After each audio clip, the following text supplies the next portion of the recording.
Hola, buenas noches a todos, bienvenidos de nuevo a este pequeño rincón del cinéfilo y muchísimas gracias por escucharme. Hace aproximadamente unas 4 semanas hice un vídeo instándoos a todos los suscriptores y a todas aquellas personas que vieran el vídeo, que además era muy cortito, 3 minutos y medio, no llegaba a los 4 minutos, instándoos a que me expusierais cuáles eran vuestros 3 directores favoritos de la historia del cine. He recibido tanto aquí en el vídeo, mejor dicho en el vídeo anterior que hice instándoos a que me comentarais o que me expusierais cuáles eran vuestros 3 directores favoritos, muchísimas listas, sobre todo en las que predominan evidentemente directores modernos, contemporáneos, directores clásicos, realmente directores de todas las nacionalidades. En todas las listas, las que me habéis enviado al vídeo anteriormente citado y también al correo electrónico, un total de 87 directores diferentes. Ya os digo, de muchísimas nacionalidades diferentes, británicos, norteamericanos, europeos, asiáticos, la verdad es que ha habido de todo. Y antes de comentaros cuáles han sido los 10 directores más votados, la verdad es que me han sorprendido, al igual que como hicimos en el otro vídeo de cuáles eran vuestras películas favoritas, ha habido nombres de directores que realmente pues me han impactado, me han impresionado que estuvieran en la lista de vuestros directores favoritos. Más que en la lista que los mencionáis realmente, porque yo creo que no han tenido algunos demasiada trascendencia en la historia del cine y algunos también me han sorprendido por tener demasiada trascendencia. Es decir, algunos son excesivamente conocidos y otros no son en absoluto conocidos. Es decir, se puede decir que hay de todo. Pero según hacía la lista de los más votados, me he ido dando cuenta de que algunos que a lo mejor algunos de vosotros los consideráis como algunos de los mejores directores dentro del cine contemporáneo, apenas han recibido votos. Por ejemplo, os tengo que decir que James Cameron, en la lista, sin ir más lejos, que aquí tengo los resultados, solo ha recibido 5 votos. O sea, muy poquitos en comparación con otros también contemporáneos o incluso otros directores clásicos que han recibido muchos más votos. Por ejemplo, tengo que deciros que un director como Terence Fisher, o como Francis Ford Coppola, o como Akira Kurosawa, que son directores totalmente distintos, han recibido exactamente el mismo número de votos. Es decir, un director de la importancia de Francis Ford Coppola dentro de lo que es el cine contemporáneo tiene el mismo número de votos que un director británico de una productora pequeñita como es la Hammer, pero que realmente su filmografía está plagada de obras maestras que están aquí comentadas algunas de ellas en el canal. Pero claro, su importancia en la historia del cine no tiene absolutamente nada que ver. Terence Fisher se guió muchísimo más por lo que era el cine fantástico y Francis Ford Coppola es uno de los grandes directores de los grandísimos estudios de Hollywood se puede decir que desde los años 70 hasta la actualidad, aunque se puede decir que ya Francis Ford Coppola lleva aproximadamente unos 20 años sin haber dirigido algo con un peso específico importante, aunque películas como La Conversación o Apocalypse Now o la trilogía del Padrino evidentemente tienen un peso muy importante en la historia del cine. Pero que reciba el mismo número de votos que Terence Fisher e incluso que Akira Kurosawa realmente me ha impactado en ese sentido. Luego un director de la importancia, por ejemplo, de Orson Welles, solo ha obtenido 2 votos, nada más. Pero fijaos, John Carpenter, un director también muy importante del género fantástico, tiene más votos que el mismísimo James Cameron en la lista. Es decir, que para vosotros, los suscriptores, John Carpenter es más favorito, por así decirlo, de cara a lo que son sus películas o modo de dirigir, que el mismísimo James Cameron. La verdad es que ha habido varias cosas que uno salca cuando elabora la lista y va viendo cómo van evolucionando los votos, que a mí por lo menos me han impactado incluso más que cuando hice el vídeo de vuestras películas favoritas. Pero realmente pues es lo que hay, es lo que habéis votado y aquí, sin ir más lejos ya, sin más dilación, aquí están vuestros resultados. Dentro de los 10 más votados vamos a ir desde el número 10 hasta el número 1, como siempre, y vamos a hacer un comentario muy breve del director y de la importancia que tiene en la historia del cine. Porque se puede decir sin temor a equivocarse que los 10 escogidos son realmente pues directores que tanto dentro del cine moderno como del cine contemporáneo han destacado por una filmografía y a lo mejor no excesivamente extensa a algunos, otros sí, pero evidentemente plagada de grandísimas películas. Y sin más dilación, aquí están los 10 directores favoritos, es decir, vuestros 10 directores favoritos, los que habéis votado vosotros. En el número 10 tenemos un director pues realmente importante para el panorama cinematográfico actual. Además que dentro de muy poquitos días, ahora creo que va a ser en julio, dentro del mes que viene, dentro ya os digo de poquitos días, pocas semanas, va a estrenar una película que yo quiero ver, se titula Oppenheimer, y después de las películas que nos ha brindado, como Memento, como Tenet, como la trilogía del Caballero Oscuro, es un director que tiene un sello personal muy marcado. Se puede decir que es uno de los grandes autores del cine contemporáneo, es un director británico y ese es nada más y nada menos que Christopher Nolan. En el número 10 tenemos a Christopher Nolan. Christopher Nolan para mí, yo os digo que es uno de los grandes autores, ya no directores, sino también autores del cine actual, porque tiene un estilo absolutamente único. Las películas de Christopher Nolan son películas que siempre te invitan a resolver un enigma, como por ejemplo la última película que dirigió, prácticamente se estrenó en plena pandemia, que fue Tenet en el año 2020, en la que aquí tenéis en el canal una review, una reseña muy completa de prácticamente 1 hora y cuarto. Es una película muy densa, muy compleja, que además fue muy controvertida porque tuvo muchos detractores, muchos seguidores, y que fue calificada prácticamente a partes iguales como un gran fracaso artístico, pero también como una obra maestra. La verdad es que Christopher Nolan, tanto se le ame o como se le odie, es un director que no deja indiferente a nadie. Tiene grandísimas películas y desde el primer momento de su carrera, desde su ópera prima, o por lo menos la película que yo creo que es su primera gran película, que es Memento, ya estamos a un director que tanto narrativamente como visualmente, como en el tratamiento de la puesta en escena, es un director revolucionario. Se puede decir que después de ver las películas de Batman de Tim Burton, luego os ves las de Christopher Nolan, con esa gran mezcla que tiene de géneros, algunas de ellas como El Caballero Oscuro, como La Leyenda Renace, pero sobre todo Batman Begins, que fue en el año 2005, la verdad es que un puñetazo en la mesa para reivindicar el cine superhéroes como cine de autor, aunque solo Christopher Nolan e incluso Sam Raimi lo pueden hacer. La verdad es que todas las películas de Christopher Nolan tienen un sello, digamos, prácticamente que se puede decir como os lo diría yo, que es muy significativo de lo que Nolan entiende como arte o como lo que es el cine. Es decir, una manera de contar las historias diferente, con varias líneas narrativas, intercalando además un montaje en el que se puede decir que está lleno de flashbacks, está lleno de personajes, todos ellos además muy bien definidos, muy tridimensionales. Christopher Nolan no es para nada un director de actores que tengan interpretaciones planas, es un gran director de actores, pero es un director que siempre cuida la historia, siempre cuida de la puesta en escena, y aunque esto pueda sonar a perogrullo, siempre es un director que lo cuida en la función de que todas ellas tengan un sello personal. Es decir, como os decía yo anteriormente, mejor dicho en vídeos anteriores, que para que un director tenga o se le pueda calificar como realmente un autor, tiene que tener una definición de lo que es su cine que sea única y que no se le pueda comparar con ningún otro director. Ese, por supuesto, es Christopher Nolan, un director sombrío en su puesta en escena, un director que además le da tintes como muy adultos a sus películas en el sentido de que no se anda con chiquitas, es muy directo en lo que es el guión, en lo que es el argumento, y que además tiene siempre una colorimetría grisácea con una fotografía en ese sentido bastante oscura.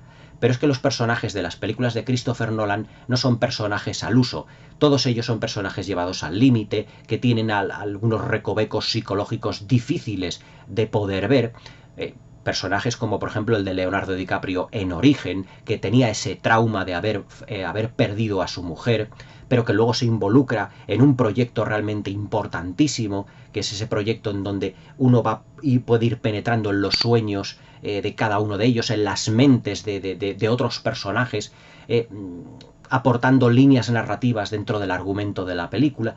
Es decir, el cine de Christopher Nolan es un cine especial, es un cine que es amado y es odiado a partes iguales, pero es un cine que, como yo os he dicho al principio del vídeo, siempre invita al espectador a resolver un misterio, un enigma. Las películas de Christopher Nolan siempre son enigmáticas, misteriosas, con halos y con pinceladas de cine detectivesco.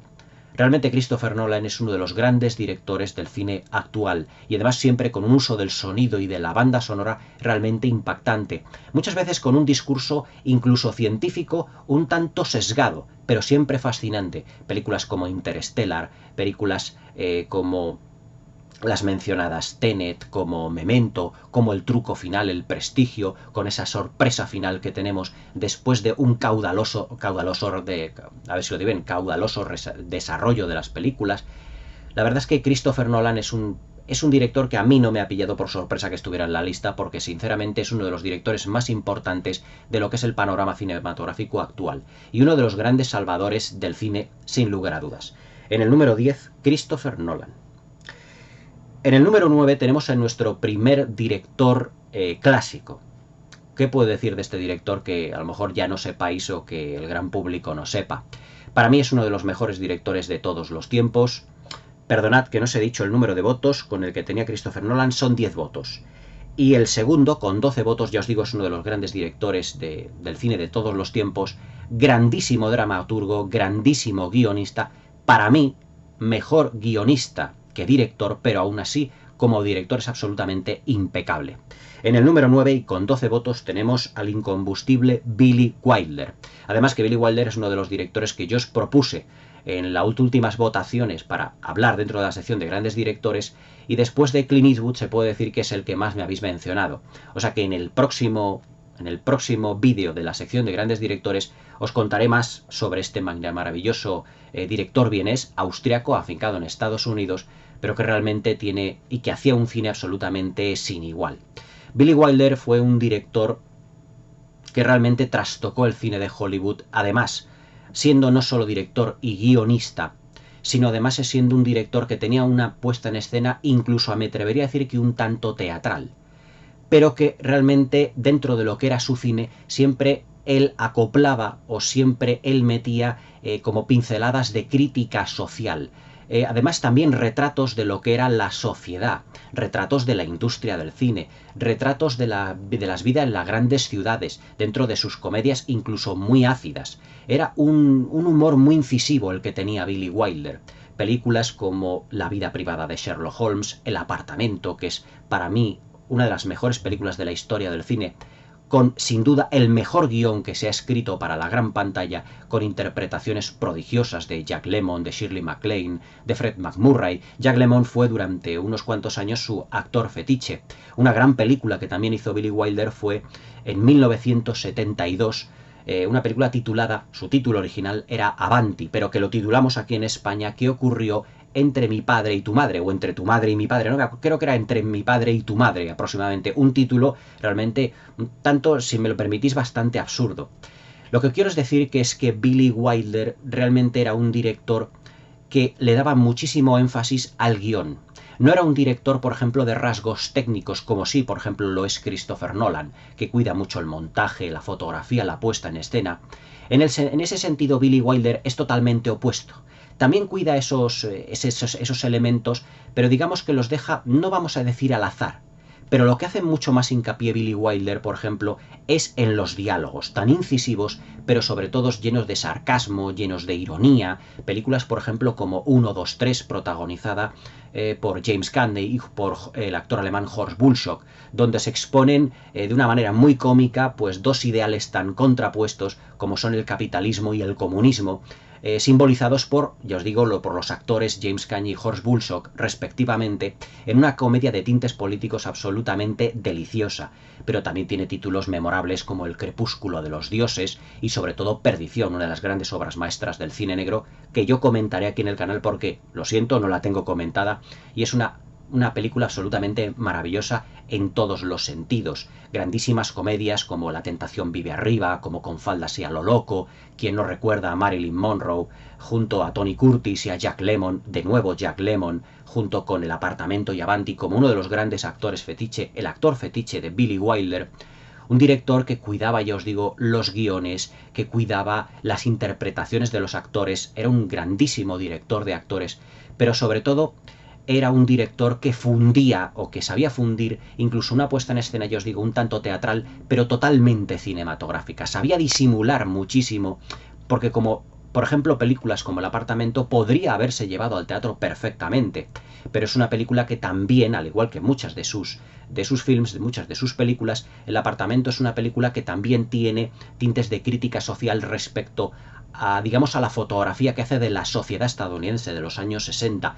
Era un director, ya os digo, que cuidaba el guión, las interpretaciones, pero sobre todo en sus guiones plasmaba lo que era la sociedad estadounidense de todas las décadas que este director abarcó, pero también con pinceladas de crítica social, de crítica política. Se puede decir que Billy Wilder fue un director que no dejaba títere con cabeza.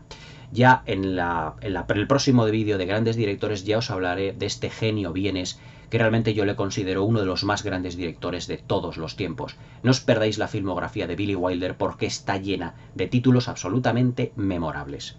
En el número 9, con 11 votos, Billy Wilder. En el número 8 tenemos, con 15 votos, otro director clásico. ¿Qué puedo decir de este director? Para mí, para muchos cinéfilos, es el mejor director de todos los tiempos. Es el director visual por excelencia. Es un director que a día de hoy pues se le puede considerar ya no solo el mejor director de la historia, sino uno de los más prolíficos, con más de 150 títulos dirigidos.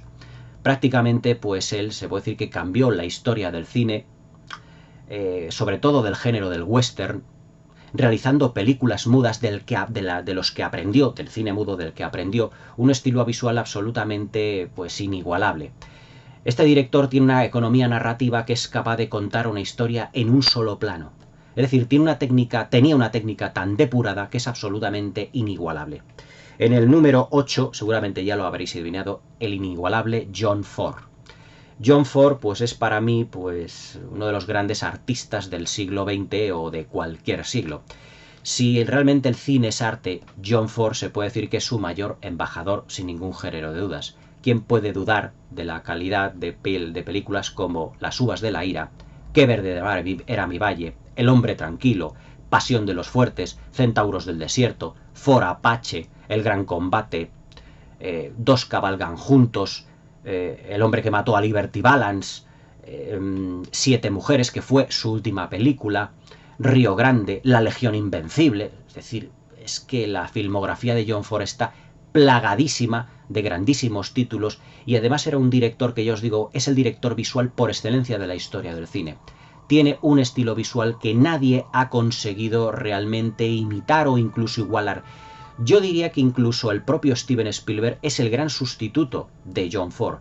Hay películas de Steven Spielberg que se puede decir que son grandísimos homenajes a otras tantas de John Ford, como Centauros del desierto o como como Salvar al soldado Ryan, que es un grandísimo homenaje a Centauros del desierto, o como War Horse, caballo de batalla, que es una mezcla de otros tantos títulos y otras tantas temáticas del propio John Ford.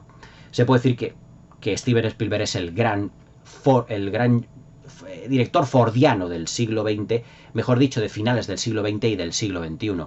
Pero yo os digo, la técnica cinematográfica de John Ford era absolutamente inigualable. Yo os digo que era el director visual por excelencia, porque era capaz, además, de mostrarnos dentro de sus películas, además, muchísimos pasajes en donde el diálogo se puede decir que prácticamente sobraba, porque su riqueza visual era tal que ya directamente John Ford construía una secuencia y planificaba una secuencia donde banda sonora, paisaje y actores ya decían algo por sí mismos, por sí solos, sin necesidad de diálogo. John Ford es el grandísimo creador de ese elemento que prácticamente hoy casi se ha perdido, que es el protagonismo del paisaje.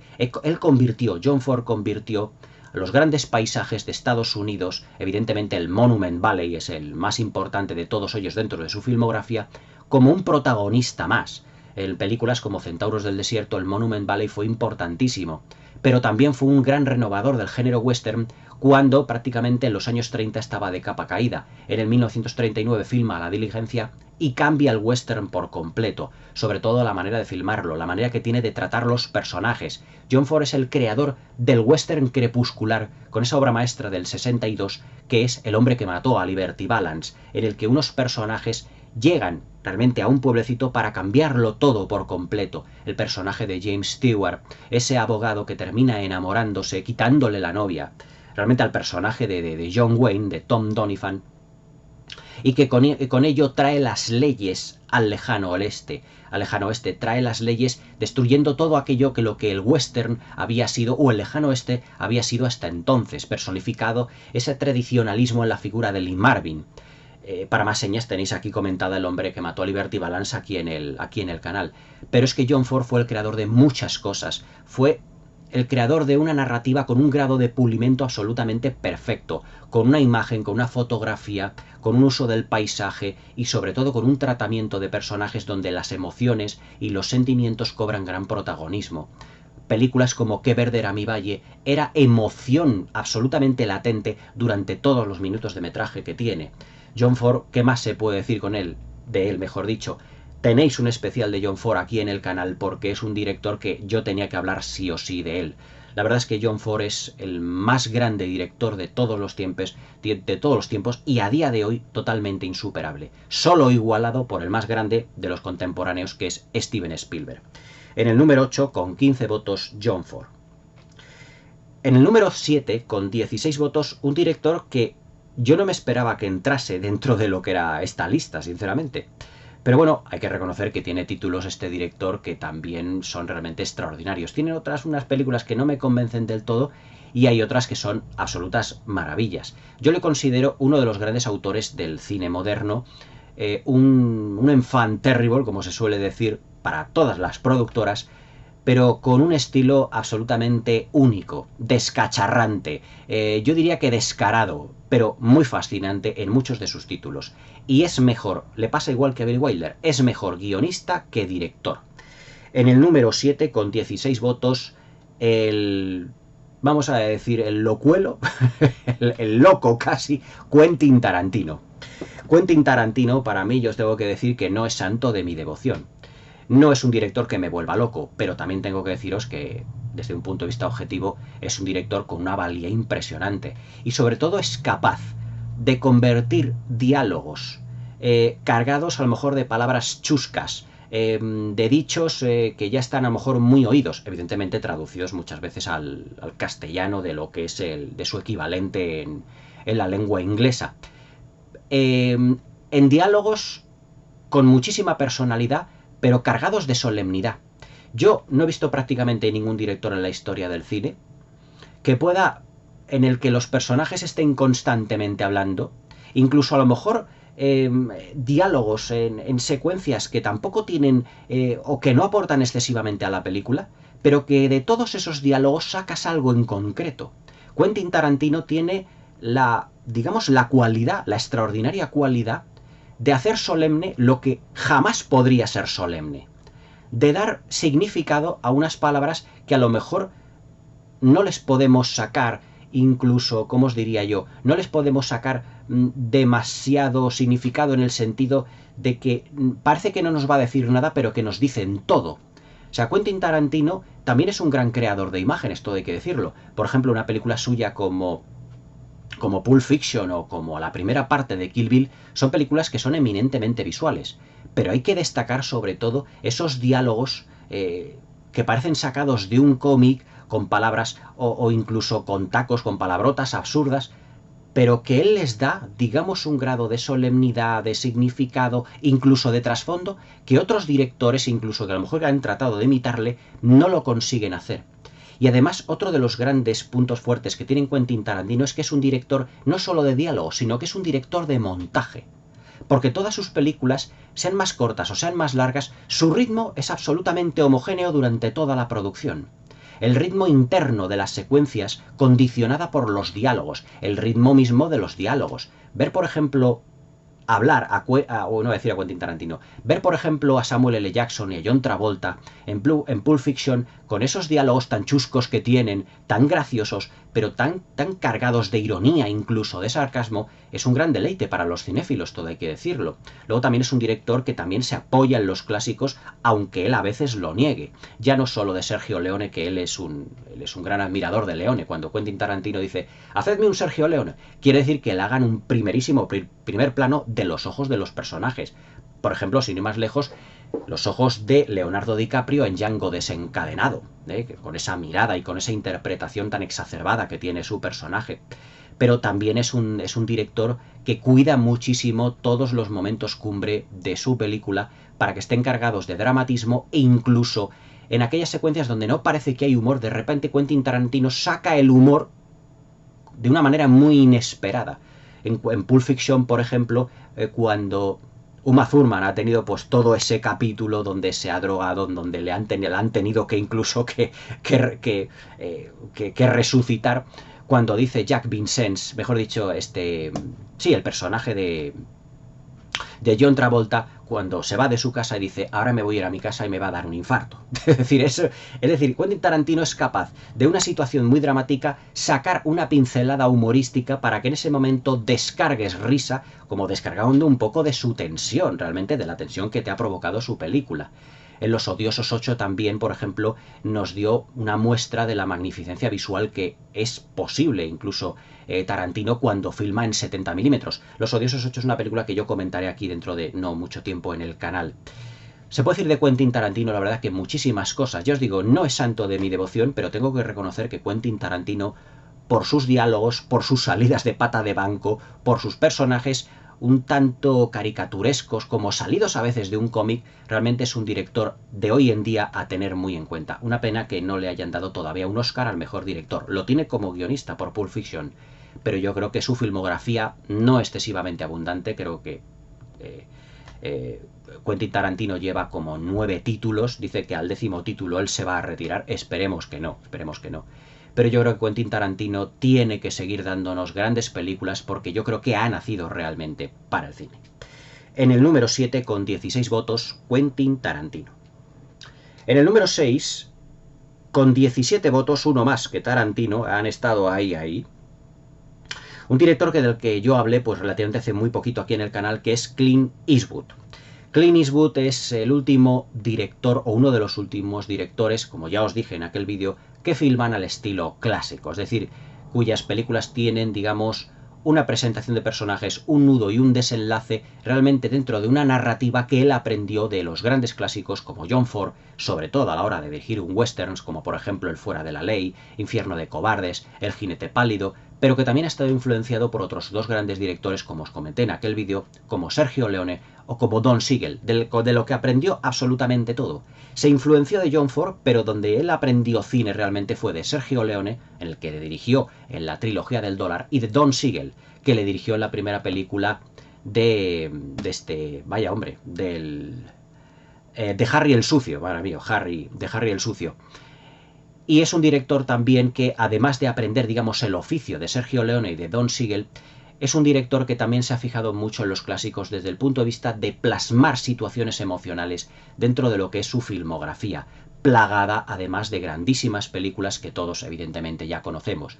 Yo aquí pues no me voy a extender más con Clint Eastwood porque tenéis aquí un vídeo dedicado a Clint Eastwood hace relativamente muy poco, pero tengo que destacar títulos con un estilo absolutamente depuradísimo y con una gran interpretación de todos sus actores, como $1 Million Baby, Medianoche en el Jardín del Bien y del Mal, una película hoy en día muy olvidada, evidentemente las archiconocidas Sin Perdón y Los Puentes de Madison, pero también otras grandísimas películas que ha realizado hasta hace bien poco, como puedan ser Gran Torino, como pueda ser Mula, que el otro día empecé a verla, no la pude terminar por una serie de circunstancias que no puedo deciros, pero privadas, por así decirlo, pero que la terminaré de ver y seguramente tendréis aquí la review en el canal. Pero también se puede decir de Clint Eastwood que es un director que hoy en día es absolutamente necesario para el cine de Hollywood, porque ya os digo, es junto con Steven Spielberg, Martin Scorsese y Peter Jackson, este último ya prácticamente casi desaparecido de la dirección, como el último de los grandes directores clásicos, cuyo desarrollo de personajes absolutamente, se puede decir que modélico, cuyo tratamiento del guión y cuya filmografía está plagada de grandísimos títulos. Un director ya no a reivindicar porque es hoy en día un título de culto, mejor dicho, un director de culto, sino en el sentido de que Dios nos lo conserve durante mucho tiempo, porque Clint Eastwood es uno de los grandes y una de las últimas grandes estrellas todavía con vida del cine con calidad, se puede decir, de Hollywood. En el número 6, con 17 votos, Clint Eastwood. En el número 5, con 19 votos, pues este es el director visual, si John Ford era el director visual de todos los tiempos, pero sobre todo del cine clásico, Este, me lo he cansado, vamos, me he cansado de decíroslo de 50.000 veces, es el director visual por antonomasia del cine moderno y contemporáneo. En el número 5, Ridley Scott. Ridley Scott es un director que es odiado y querido también a partes iguales, le pasa lo mismo que a Christopher Nolan. Pero lo que no se puede dudar absolutamente de nada dentro de las películas de su filmografía es de la grandísima calidad visual y del narrador visual tan extraordinario que es Ridley Scott. Películas como Gladiator, como Alien el octavo pasajero, como Blade Runner, como El reino de los cielos o como prácticamente su última película, bueno, que fue La casa Gucci, pero que su última película o penúltima película como fue El último duelo, una grandísima obra maestra que además estuvo infravalorada por parte de la crítica y además que fue un fracaso del público, nos da a entender de lo que es capaz este director, tanto desde el punto de vista visual, todo el punto de vista de puesta en escena, como desde el punto de vista de tratamiento de personajes. Es un director que, al igual que John Ford, crea una secuencia, una planificación, construye una escena y prácticamente se puede decir que con la imagen te va narrando los acontecimientos. Es un director que prácticamente casi ni necesita los diálogos. Películas eminentemente visuales, pero incluso no excesivamente tratadas por el gran público, pueden ser, por ejemplo, Los duelistas o Éxodo, dioses y reyes, una película también muy infravalorada, pero con un lenguaje visual absolutamente arrollador. Una película un tanto descompensada por las interpretaciones y la historia, pero que en calidad visual no se puede dudar del talento de este magnífico director que es John Ford. Fue realmente el que revitalizó el género del peplum o el género del cine de romanos con esa grandísima película que es Gladiator en el año 2000. La verdad es que Ridley Scott tiene una filmografía también extraordinaria, como el resto de directores aquí de la lista, pero que es el director visual por excelencia del cine contemporáneo. Sus películas se pueden ver prácticamente sin diálogos, al igual que las de John Ford o la de otros directores también, que me queda a ti por decir aquí en esta lista, y que es absolutamente un director que yo diría que no se puede dudar de la calidad de sus producciones única y exclusivamente porque cargue las tintas dentro del apartado visual. No trabaja en exceso el guión, aunque él lo niegue, sino que trabaja la fotografía, lo que es el paisaje, lo que es la puesta en escena y el tratamiento de las luces y también de la banda sonora, porque Ridley Scott es ante todo un director audiovisual, sobre todo visual, pero es un director que casi se puede decir que a veces deja de lado la historia para ofrecernos un espectáculo visual con un lenguaje narrativo que es absolutamente único, y eso no lo puede decir ningún director hoy en día, solo Ridley Scott. En el número 5 con 19 votos, el incombustible Ridley Scott. En el número 4, pues otro director del que yo también había hablado aquí en el canal, al igual que Ridley Scott. Es un director que ha obtenido 21 votos, ha estado ahí, ya os digo. Hubo un momento que Ridley Scott superó a este director, pero que este, con el tiempo, pues digamos, avanzada la votación, ya despuntó. Es uno de los directores, pues, puntales del cine actual y puntales del cine de los últimos 40-50 años. Actualmente yo le considero como el mejor director de actores vivo, de actores quiero decir. Con esto quiero decir que no hay ningún director que cuide las interpretaciones de sus protagonistas mejor que él. Y él es, en el número 4, con 21 votos, ya os digo, Martin Scorsese. De Martin Scorsese también expuse aquí un vídeo en la sección de grandes directores. Fue un vídeo de 1 hora 38, 1 hora 40, uno de los más largos que he hecho aquí en el canal, porque se pueden decir muchísimas cosas y todas buenas, ninguna mala prácticamente, de Martin Scorsese. Martin Scorsese, al igual que Clint Eastwood, es un director también muy clásico en todo lo que es la narración de sus películas, pero sobre todo tiene un denominador común con Clint Eastwood, que es un director de montaje. Es un director cuyas imágenes, secuencias están construidas con una precisión de cirujano. Una película, mi favorita, La edad de la inocencia, es una película que el montaje está cuidado de tal manera que se puede decir sin temor a equivocarse que es su mejor película técnicamente hablando, aunque no temáticamente. Pero es un director que ha sacado además de la dirección de actores las mejores interpretaciones de, se puede decir que casi todos los actores con los que ha participado. Robert De Niro nunca ha estado mejor que en Toro Salvaje y que en Taxi Driver. Sharon Stone nunca estuvo mejor que en Casino. Joe Pesci nunca estuvo mejor que en Uno de los Nuestros o también en la mencionada Casino. Michelle Pfeiffer o Winona Ryder no han estado mejor nunca y no han recibido más galardones en su vida más que con La edad de la inocencia. Es un director que durante los años 70 brilló con títulos que se acercaban mucho a ese movimiento cinematográfico que es el realismo estadounidense. Fue un director que dio a entender, o dio, mejor dicho, o que quitó, se puede decir casi como el glamour a las películas de los grandes estudios, y se puede decir que se fue a las calles de todas las ciudades de Nueva York, en Manhattan, en Chicago, a rodar sus películas y además captando la esencia de lo que era la sociedad en ese momento. Películas, por ejemplo, como Taxi Driver no es solo la historia de Travis Bickle, de este señor que prácticamente vive como un infierno durante toda la película. Es un gigantesco retrato de lo que es la ciudad de Nueva York, de lo que son los bajos fondos, de las ciudades que recorre con el taxi el personaje de Robert De Niro. También se puede decir de lo mismo exactamente de La edad de la inocencia. No solo es un retrato y una historia de amor desgarradora de unos personajes, es también el retrato de una determinada clase social y las relaciones que habían entre las personas de esa misma clase social del Nueva York de 1870. También se puede decir de Casino, es un retrato de la sociedad de los años 70 del siglo XX, y además todo lleno pues de todos los elementos de las películas del cine negro y del mejor cine de gángsters, del mejor cine de mafias. Los personajes de Joe Pesci, de Sharon Stone, de Robert De Niro tienen un triángulo interpretativo absolutamente increíble. Ray Liotta, qué decir de él en uno de los nuestros. La interpretación absolutamente maravillosa de Robert De Niro en Toro Salvaje, que es todo una declaración de intenciones de lo que es el cine de Scorsese, un cine duro, un cine violento, pero también un cine necesario.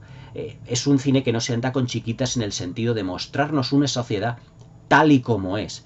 Martin Scorsese es un director que también cuida, en exceso puede ser la puesta en escena, apoyándose en directores de fotografía maravillosos como, sin más lejos, Michael Ballhaus, o también la puesta en escena de incluso directores de producción, de diseño de producción, tan impresionantes como Dante Ferretti, que es el director del diseñador de producción de películas italianas como de Federico Fellini, de Pasolini, de Visconti. Es decir, Martin Scorsese es un director que prácticamente lo abarca casi todo dentro del cine norteamericano. Recoge la esencia del cine clásico para transmutarlo en un cine más contemporáneo, más duro, más violento, más visceral en todos los sentidos. Se puede decir sin temor a equivocarse que Martin Scorsese es, junto con Steven Spielberg, el mejor director vivo que hay hoy en día, sin lugar a dudas, vamos, sin ninguna duda desde cualquier punto de vista. Es un director que también cuida muchísimo la banda sonora. A su lado ha tenido compositores como Albert Bernstein, es decir, que siempre se ha rodeado de los mejores. Pero yo os digo que junto con Clint Eastwood es un director de montaje. Todo eso se lo debe a una colaboradora suya que prácticamente le ha acompañado durante toda su carrera cinematográfica, que es la montadora Thelma Schoonmaker, la mujer de el director favorito de Scorsese, que es Michael Powell, la viuda de Michael Powell. Thelma Schoonmaker es, a día de hoy, la mejor montadora de Hollywood, o mejor dicho, para todos los géneros, el mejor montadora del cine contemporáneo. Suyas son algunas secuencias tan extraordinarias como esa de Casino, en donde la cámara va, digamos, recorriendo todas las estancias del casino del Tangiers, solo haciendo algunos cortes para ver los rostros, por ejemplo, de Robert De Niro, las reacciones de Sharon Stone, de Joe Pesci ante diferentes situaciones. Suya, por ejemplo, es ese montaje tan entrecortado de lo que es, por ejemplo, en La edad de la inocencia, cuando Newland Archer y May Wayland van a pasar todo lo que es su viaje de bodas, que duró prácticamente un año por todas las ciudades, por muchas ciudades europeas, y además en un montaje junto con la voz en off que no pierde detalle en las escenas, en lo que son los fondos de ese París, de la isla de la Cité, tan sumamente bien filmado. Es decir, es una colaboradora absolutamente imprescindible, que hace de las películas de Scorsese realmente auténticas obras maestras. ¿Qué se puede decir de Martin Scorsese que muchos de nosotros pues ya no sepamos? Es uno de los grandes directores vivos y el mejor que hay junto con Spielberg actualmente. En el número 4, con 21 votos, Martin Scorsese. En el número 3, con medalla de bronce, tenemos uno con 24 votos que no hizo demasiadas películas, pero todas ellas son realmente extraordinarias. Solo hizo 13 películas este director a lo largo de su filmografía, pero todas ellas de diferentes géneros, se puede decir prácticamente, aunque del género bélico hizo 2, aunque son guerras distintas, pero que es un director transgresor, un director que nunca ha admitido que él le dijeran cómo tenía que hacer sus películas, y que a partir de 1968 pues se convirtió con una gran personalidad en el renovador del cine prácticamente. Con el número 3 mejor dicho, en tercera posición con 24 votos y medalla de bronce, Stanley Kubrick. Stanley Kubrick es ese otro enfant terrible que volvió loco a Kirk Douglas durante el rodaje de Espartaco, una de sus maravillosas obras maestras. Puede ser la mejor película de romanos de la historia del cine, y que nadie debería decir de él, o decirle a él cómo debería de filmar un plano. De ahí que saltaran chispas entre Kirk Douglas, que era el protagonista y productor de aquella maravilla de película, pero que Stanley Kubrick tenía una personalidad tan férrea y un sentido visual tan sumamente personal que ni la más grande estrella de Hollywood le debería decir de cómo tenía que filmar. Evidentemente de Espartaco saltaron chispas, pero se puede decir que del rodaje de Espartaco, Kirk Douglas y por extensión el Hollywood clásico se toparon con un director muy ambicioso, un director que era la precisión pura en el control del ritmo, un director que cuidaba la fotografía y los efectos visuales como nadie, y un director, eso sí, que repetía y repetía y repetía tomas hasta que quedaba exactamente como él quería. En eso, por ejemplo, James Cameron y él son muy parecidos. Stanley Kubrick es uno de los directores más maniáticos de la historia del cine, pero los resultados de sus películas hablan por sí solos.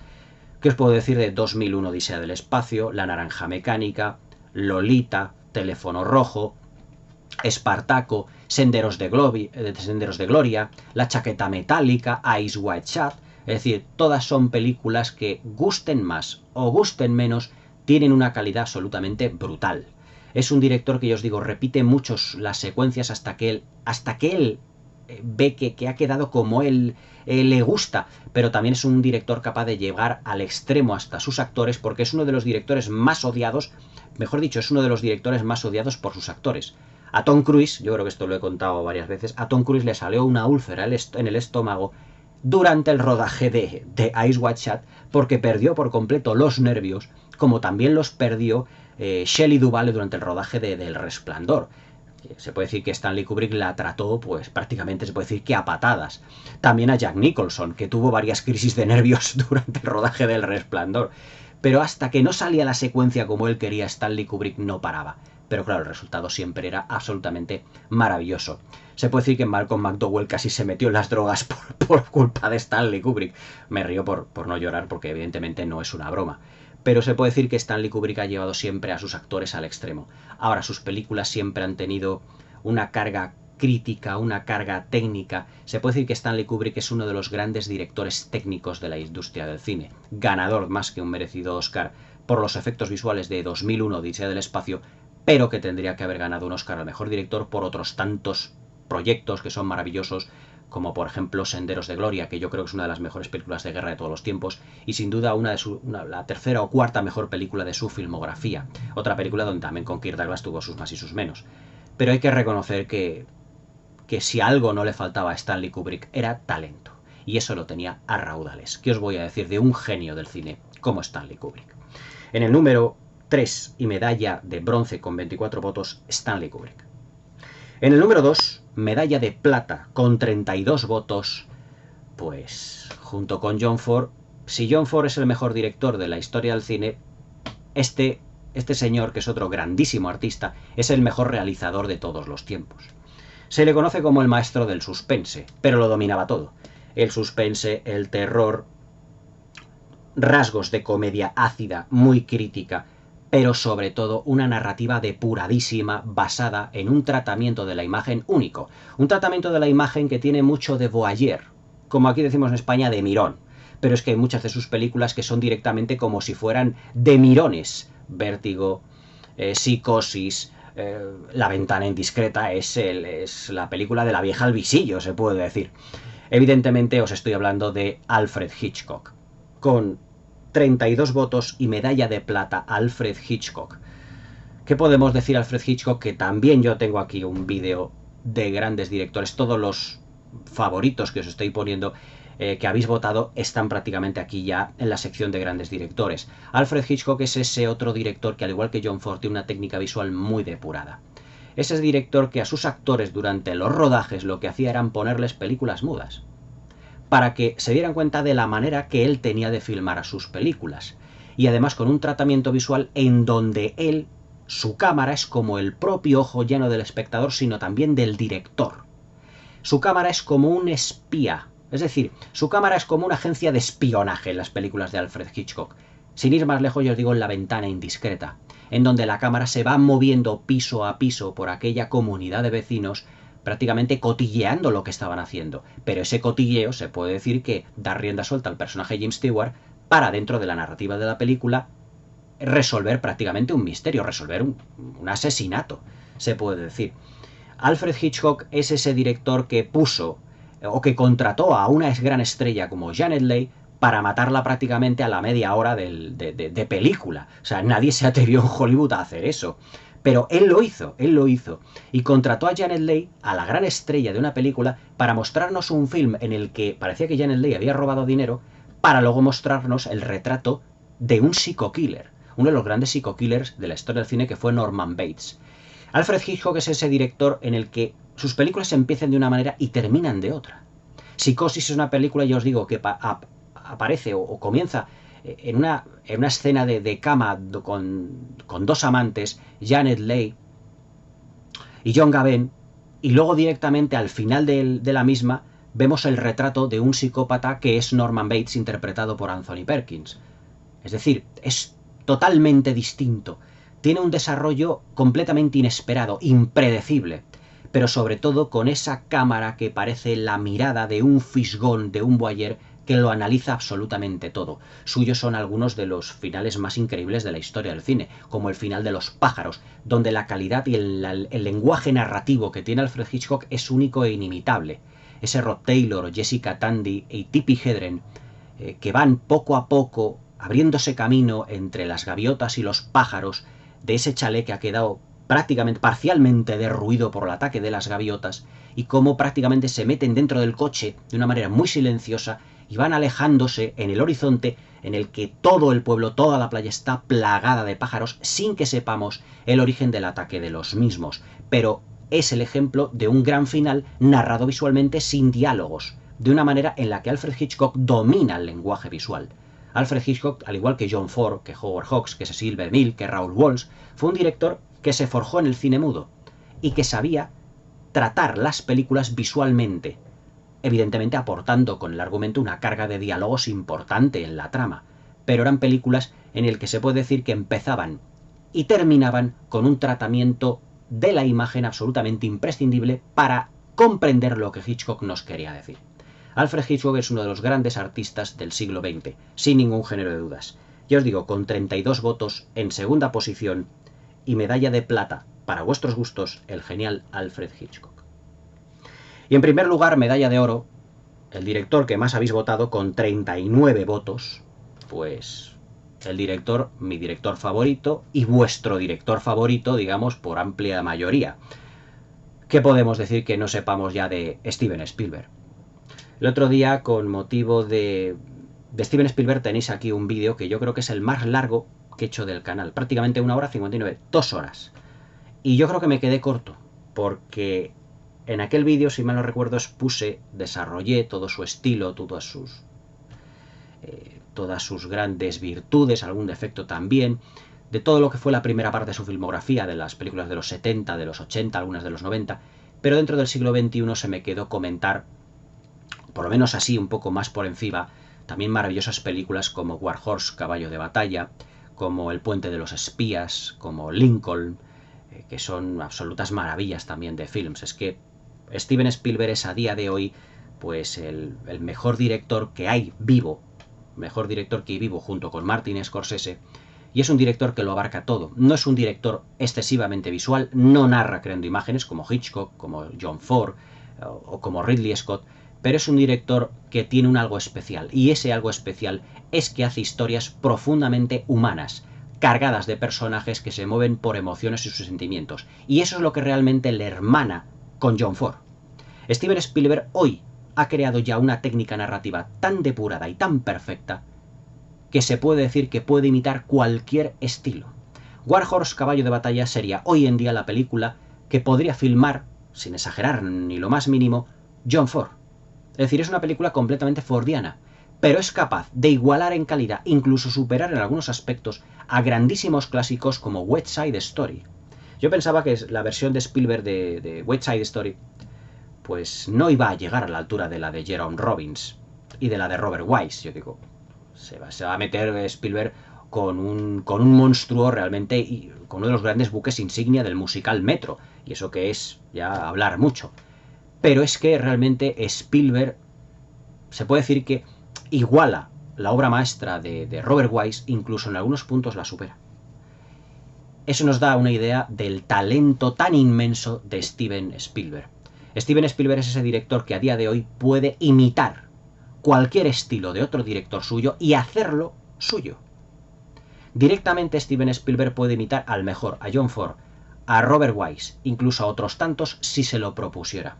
Es ese director que cuando empezó a finales de los años 60 a dirigir capítulos para series de televisión, Joan Crawford, la gran Joan Crawford, dijo de Spielberg: a los productores, cuidadme a este chico porque va a ser el mejor director de la historia.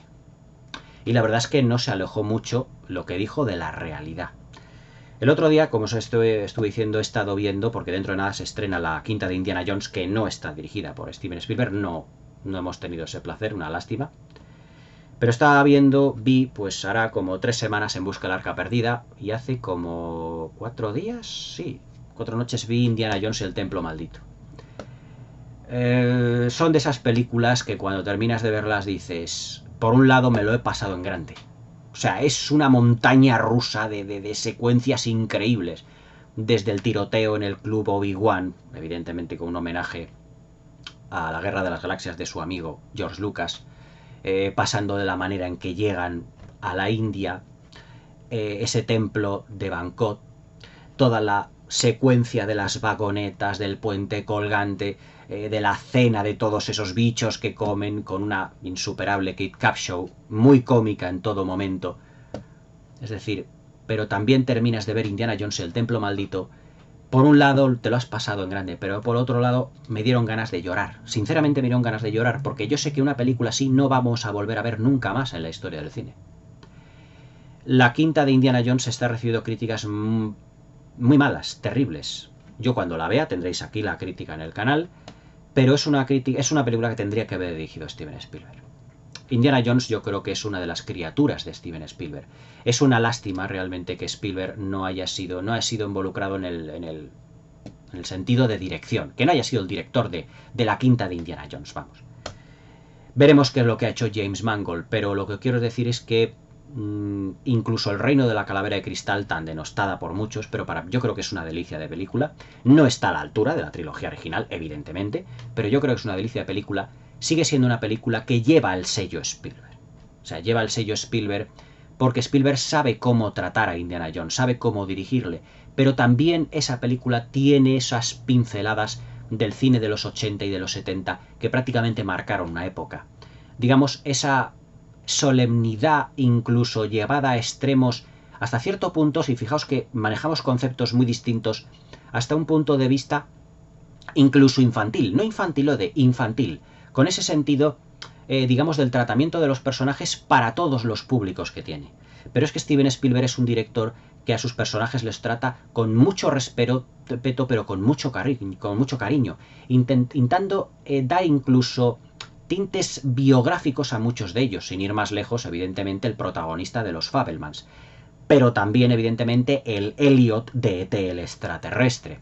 También es un director que estuvo muy marcado por todo lo que fue el divorcio de sus padres, unos padres que no se llevaban demasiado bien, ya os digo, acabaron divorciándose, que vemos en el personaje de Dee Wallace en E.T. o en la familia de Richard Dreyfuss en Encuentros en la tercera fase. Es decir, Steven Spielberg lo que hace es impregnar todas sus películas de inquietudes suyas, pero también de una alegría de vivir, pero sobre todo de una espectacularidad y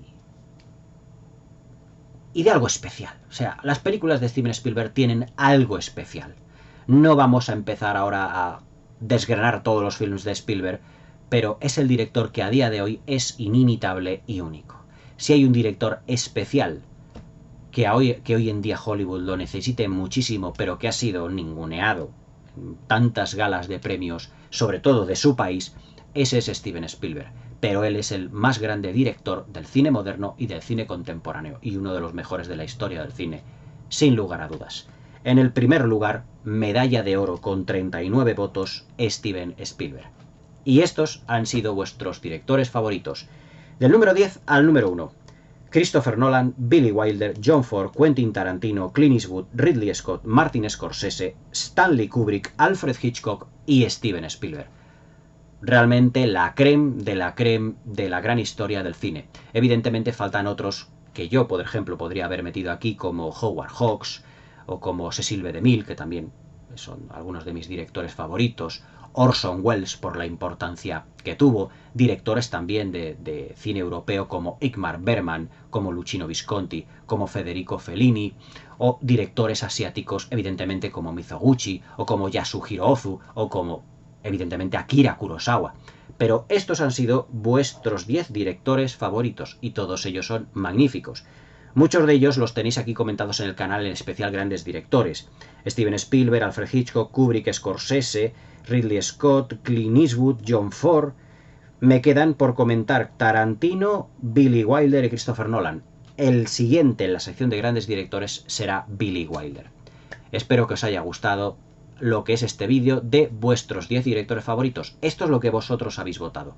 La verdad es que yo he tenido, ya os digo, grandes sorpresas en el vídeo, pero yo sabía desde el primer momento, segurísimo, que el director favorito iba a ser Steven Spielberg. Yo creo que es el director que más nos ha influenciado, tanto a los de mi generación como de generaciones más jóvenes que la mía, incluso a lo mejor no las de mis padres, pero a los que tienen ahora 50 y tantos o incluso 60 y pocos, Steven Spielberg es un director realmente importante.